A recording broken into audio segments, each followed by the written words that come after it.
Hello, my lovelies, and welcome back to this evening's episode of Tuesday Tales of Terror.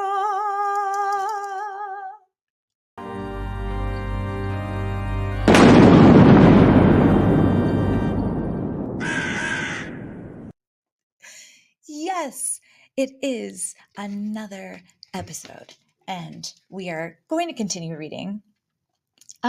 Alfred Hitchcock presents Stories That Go Bump in the Night.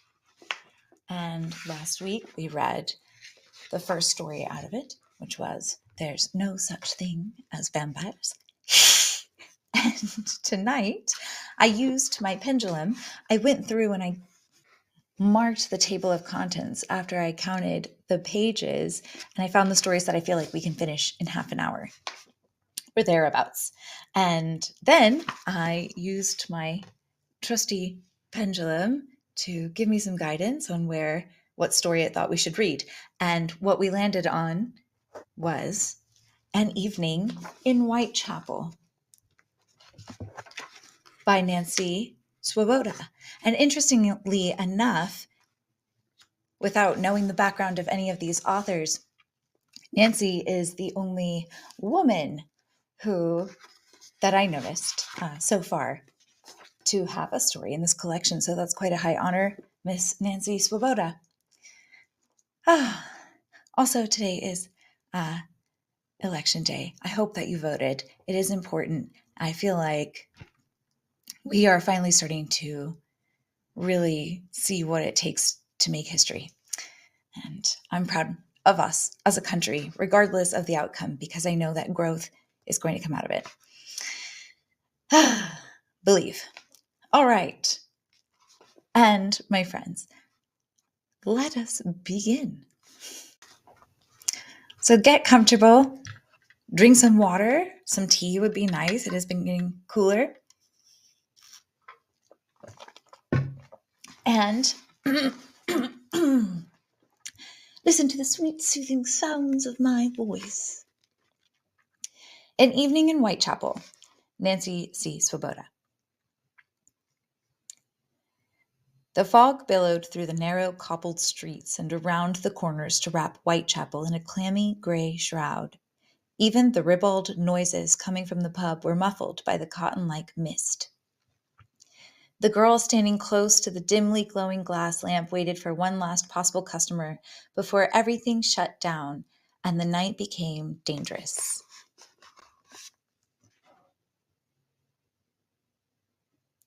Can we start over? Let's just stop. Petulantly, she walked over and peered through the mullioned windows where the men sat laughing and warm, swilling down their pints.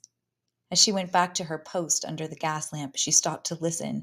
There were running footsteps coming her way out of the fog. Her eyes grew large, and she could barely make her legs propel her around into the safety of the pub. When the figure emerged from the swirling mist, she sank against the wall and blew out her breath in a sigh of relief.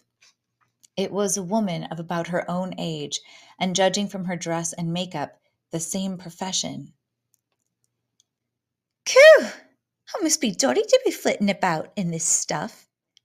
Now don't get huffy, dearie. I'm not trying to take your spot. I bloody well swear he was after me." The first woman, having just regained her composure, went white. "You mean the Ripper? Oh, God. Where?" "I work the area near the Three Sisters pub. And let me tell you, ducks in this fog, no man's going to dally. There ain't a bobby in sight over there." "But they're supposed to be protecting us." "Not for 100 quid would I turn another trick this night, and you'd be smart if you'd close up shop yourself." "Maybe you're right. Business is off. The men are even spooked for fear they'll get accused of being Jack just by looking sideways at the likes of us." "Now you're being smart. I've got myself a pint of brandy here. Want to share it?" "Why not? Where shall we go?" "The name's Cleo, dearie." "My cat is named Cleo." Whose flat's closest? Mine's Mavis. I live 4 blocks down on Heathridge. Earthly Muse is mine. I'm closest. Let's get out of here. I've got the willies. He won't attack too, will he? Never has that I've heard of. Bloody luck I ran into you. Let's go. They linked arms and plunged into the fog. The 4 blocks seemed full of darting shadows and stealthy footfalls, and when they got to Mavis's flat alive, there was real cause to celebrate with the brandy. She lived on the second floor of a frame building, and the stairway ran up the outside. She didn't stop to fish out her key until they were both all the way to the top. Whew! Mavis threw open the door, and they scurried in. When Mavis turned up the lamps, a cozy little place came to light. There was a sitting room, bedroom, and bath, and a small kitchen.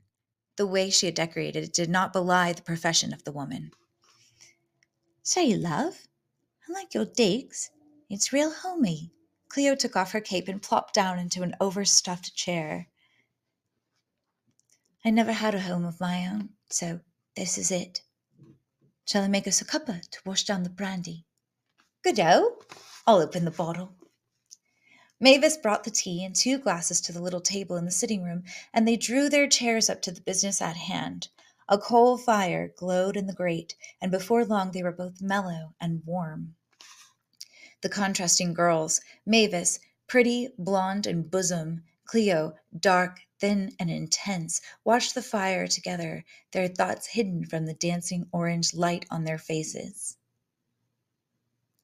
Mavis poured another healthy slug of brandy into her glass and broke the silence. And what brought you into our ranks, milady? She smiled wryly. You might say it was my dear old daddy. You can't mean it. Mavis blinked wide blue eyes. I could say it was the likes of you as well. Cleo's eyes grew darker. But then, Daddy always had an eye for the ladies. Only looked, and she came along.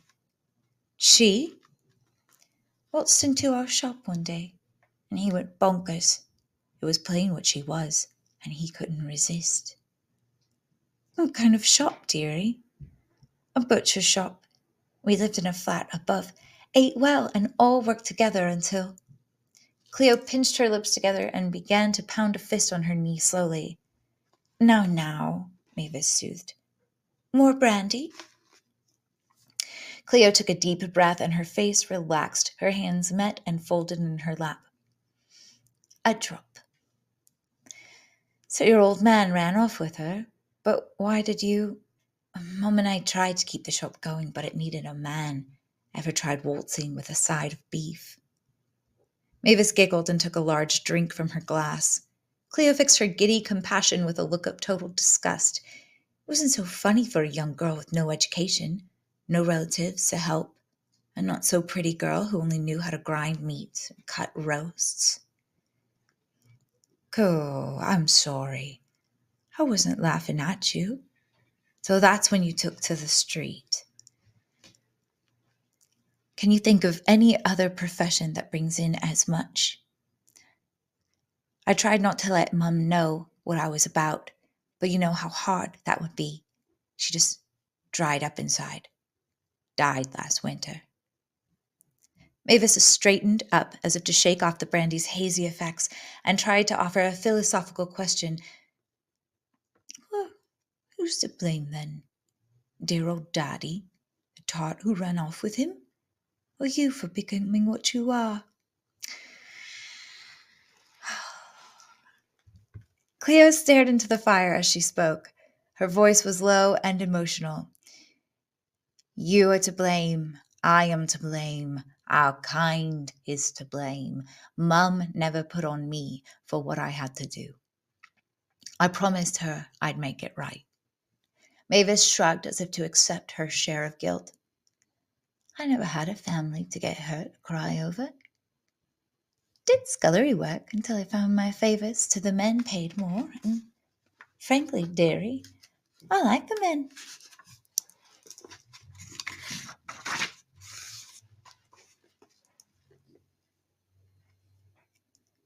Who's the bloke in your picture over there? Guess it isn't your pop.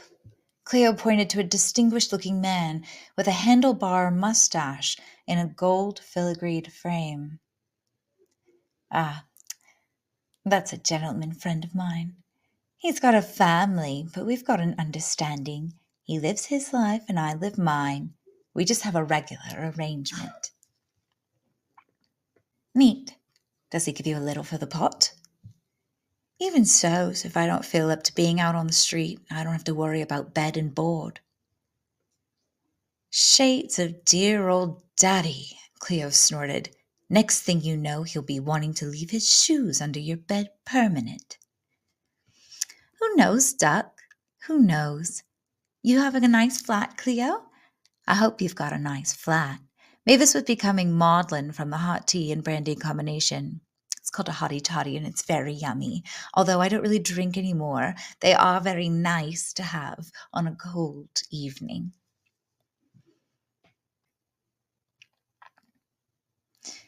It's fit enough. Digs ain't much for me. Speaking of digs, I'd better tootle off pretty soon. She got up and drew aside a lace curtain. A bit thick. Mavis got up and looked out. Not in that peas super. I won't let you. You can jolly well put up here till dawn. It's for sure no one waiting by the hearth. I guess I could stay. I don't relish the thought of running into old Jack. This is his kind of night, all right. Cleo shuddered and dropped the curtain. It's settled. I'll get you a pillow and a robe. No, this overstuffed is super. I can sleep sitting up quite nicely. Don't bother. Just get yourself easy. Here, finish the last of the bottle and call it a night. Mavis changed into her gown, came out and downed the last of the brandy, and went weaving back into her bedroom. Good night, Cleo, she called over her shoulder. See you in the morning. Good night, Mavis. Good night. It was not long before Mavis was snoring evenly and deeply. It was so much better when the victim didn't have to be subdued. Just get on with it. Later, Cleo stepped back to look at her work. Satisfied, she wiped the butcher knife on the bedclothes. For a moment she paused, looked up and said softly, The Ripper's done in another one for you, Mum. Rest easy. With the knife again sheathed on the outer side of her thigh, Cleo put on her cape and went fearlessly out into the Whitechapel fog. Oh my! Kind of had a hunch when we were beginning to wrap up the story that that's the direction it was going, but I was still surprised. Also, you have to forgive me for the for the accents going back and forth. That was probably pretty chaotic. Let's see. So we actually have time for a bonus story. So I picked out The Gray Shroud by Antony Horner. Earlier when I said that Nancy was one of the only authors in the book who is a woman, she's actually one of 3. So it is still quite an honor. Baker's heart sank as he looked out the window. Visibility was pretty poor already. He could only just see the buildings across the road. He licked his lips nervously. I expect the bees will be delayed, won't they? The head cashier snorted. Delayed? They won't run in this. He pulled his watch out of his pocket and frowned at it. 10 to 6. Might as well get along, I suppose. Take me an hour to walk. You'll see to the door, won't you? He put on his hat and coat. Good night, Baker. I don't know why he sounds like Goofy, but here we go. Baker watched his figure recede down the passage and fought back an impulse to rush after him. He lived in the opposite direction. Company as far as the corner would provide scant comfort. After that, Baker would be on his own. On his own. The 3 words vibrated through his brain, and he found himself gripping the edge of his desk. As he let go, he watched the sweat marks evaporate. And precious little sympathy he'd get from Miriam. He could picture her irritable expression. I suppose you had to wait for it to lift, she said crossly. Why, you're like a great baby about fog. Oh, another story about fog. Huh, very spooky. He wouldn't say anything, of course. He never did these days. Once or twice, just after they were married, he tried to get her to understand, but she had only stared at him. Phobias, she'd said. I don't know what you're talking about. Normal, healthy men do not have phobias. Baker got up and peered out of the window. If anything, it was thicker than ever. He shivered and reached reluctantly for his coat. He dared not drag it out any longer. The caretaker locked the main door at 6:30. Outside, the fog wrapped him in a cocoon of anguish. Within 20 minutes, he was hopelessly lost, as he had known he would be. He stood still, and the physical oppression made him cry aloud. He started to run, hands outstretched, a gesture more supplicatory than defensive. He ran awkwardly, head tucked well into his collar. Twice he cannoned into people, the impetus of his loping gait carrying him forward. Then a malignant pillar box struck at him from the gloom, and he reeled into the gutter. A malignant pillar box. He had no idea how long it was before he saw the glimmer of light, but the relief when it turned out to be a small pub was overwhelming. He leaned against the bar, gulping brandy and staring at the landlord who sat stolidly reading the evening paper. Brandy again! Wow! The only other customer was a small, fusty-looking individual wearing a tweed cap and steel-rimmed spectacles. Decidedly commonplace, save for the fact that he was idly screwing one of his fingers on and off. Baker didn't really see him until he'd finished his second brandy. For a moment he stared, eyes bulging. Then the rational explanation swept over him with a surge of relief. A false finger! But how damnably realistic! He was raising his glass to his mouth when the man slowly started to unscrew each of the other fingers in turn. A false hand! Baker put his glass down on the bar. The man looked up and Baker nodded towards the hand. Rather unusual, isn't it? The other looked puzzled. Unusual? Why? Well, false fingers on a false hand. What's the point of them? The man stared at him. Then he turned to look at the landlord who had put down the paper and was listening. False? He repeated, and there was a bewildered note in his voice as he turned back to Baker. What do you mean, false? But before Baker could give vent to his rising exasperation, the landlord methodically unscrewed his left wrist and laid it on the bar. Baker stared at the grotesque object, lying there like an inflated glove. The hammering in his brain told him that this could not be happening, that it was a trick, an optical illusion. He groped for sanity, forcing his lips into a smile, but their deliberate scrutiny began to tell on his nerves, and he dashed out of the bar. Although the fog was as thick as ever, he must have run for nearly a quarter of a mile before his breath gave out. He leant against a wall, panting. The unaccustomed brandy had left a raw taste in his mouth, and his head was beginning to ache. He cursed the fog and the chill wind. The oaths triggered off all the strained obscenities that had lain dormant in his mind for years. The sense of isolation lent him courage as he strode along, swearing out loud, until at last, dazed and breathless, he sank on to a seat in a bus shelter. A thin tremor of normalcy filtered into his body. The fog was lifting, that gray obscurity that had shrouded his whole life. He blinked at the scurries of mist that no longer seemed to exacerbate his every sense. Rising swiftly to his feet, he was appalled to see that it was 9:30. He wouldn't be home before 11. Miriam would be in bed. She was a firm believer in her 8 hours. The long walk did a lot to clear his head. Even the horror of the public house assumed a more reasonable shape. A hallucination, perhaps, some form of self hypnosis. No matter, it had gone, and with it, his lifelong claustrophobia. He let himself into the silent house.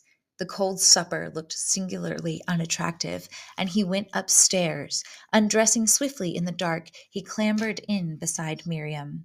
It must have been 10 minutes or more before something penetrated his consciousness. Miriam wasn't snoring. Baker wondered idly whether she had found a cure without telling him. He switched on the light. For a moment, he gazed at the smooth bareness of his wife's neck without fully taking in the screw thread where it ended so abruptly. What? Then he turned to look at the dressing table. Her head was there, lying on its side, the curlers still neatly in position. Baker tried to struggle out of his bed as the first wave of hysteria caught him by the throat, and he was still half laughing, half screaming, when a merciful blackness enveloped him. But not before he had glimpsed on the dressing table, nestling incongruously among the pots of foundation creams and powders, a dainty little can of oil. Ah! Oh my goodness. Okay. I loved it. This was so much fun. Thank you for spending this evening with me. So, our first story, a little twist on the Jack the Ripper stories, where the Ripper was actually a woman hunting down prostitutes in the name of her dead mother because her father ran out after one. Very eerie. And then our last one, of course, a man with claustrophobia running through fog, stumbling upon a pub, and meeting robot people, including his own wife. Ah, the terror just doesn't end. It doesn't end. Thank you again for spending this evening with me. I hope that you had a really wonderful, magical, happy Halloween. I don't know what you dressed up as. If you want to tell me or what you did, I'd love to hear it. I went as a couple costume. He was Captain Hook, which you know is absolutely perfect for him because Anthony has that beautiful handlebar mustache and he's kind of got a pirate swagger about him. He also has a missing hand. He's able to just unscrew his robot hand. And so it was perfect. And then I thought about being something predictable like Smee or Peter Pan or something, but I decided to go with TikTok the crocodile. And it was really funny. And we went to a haunted house and it was so much fun. If you would like to see pictures of our costumes, you can find those on my Instagram, and that is collie.mortwood. And that concludes our evening. Yes. So subscribe if you haven't already. Like the video. And I don't know why I have a pencil in my hands. If you're aching for more through the week or whatever, you can always check out one of my playlists and just let it have free reign. Happy to have you here. Happy to be here and hopeful for the future because I feel like no matter what, we are pushing forward. So hang in there. Love, peace. Mwah. Stay spooky and ciao for now.